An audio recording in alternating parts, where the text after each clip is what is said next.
കുറേ ദിവസമായി ഞാവൽപ്പഴം കഴിക്കണമെന്ന് അതിയായ ഒരു ആഗ്രഹം. വീടിൻ്റെ തൊട്ടടുത്ത് തന്നെ വലിയൊരു ഞാവൽ പഴം മരമുണ്ട്. പക്ഷേ അതിൽ കയറാനോ അതിൽ നിന്ന് പറിക്കാനോ യാതൊരു രക്ഷയുമില്ല. ചൂട്ടിൽ നിറയെ ഞാവൽപ്പഴം മഴയത്ത് വീണ് കാറ്റത്തൊക്കെ വീണ് നിറയെ കിടപ്പുണ്ട്. കണ്ടിട്ട് കൊതിയാവുന്നു, പക്ഷേ അത് എടുത്ത് കഴിക്കാൻ കഴിയില്ലല്ലോ. ഞാൻ ഒരു തരത്തിൽ എങ്ങനെയൊക്കെയോ ചാടി മറിഞ്ഞിട്ട് കമ്പയിലൊക്കെ പിടിച്ച് ആകെ ഒരു ഞാവൽപ്പഴം കിട്ടി. എൻ്റെ ഒരു ആഗ്രഹത്തിന് ദൈവം തന്നതായിരിക്കാം ആകെ ഒരു ഞാവൽപ്പഴം. അത് പിന്നീട് ഞാൻ വീണ്ടും വീണ്ടും നോക്കി എങ്ങനെയെങ്കിലും പറക്കാൻ കഴിയുമോ എന്ന്.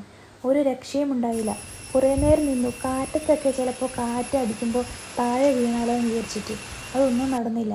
ആകെ കിട്ടിയ ഒരു ഞാവൽപ്പഴവും കഴിച്ച് ഞാൻ തിരിച്ച് വീട്ടിലേക്ക് നടന്നു. കുറേ കഴിച്ച് കഴിയുമ്പോൾ നമ്മുടെ നാവിൽ നീല കളറ് വരുന്നതായിട്ട് നമുക്ക് കാണാം. കഴിക്കുമ്പോൾ ചെറിയൊരു കമർപ്പും മധുരവും ഉണ്ട്. എനിക്ക് നല്ല ഇഷ്ടമാണ് കേട്ടോ. മഴയും പെയ്യുന്നുണ്ട് ചെറുതായിട്ട്.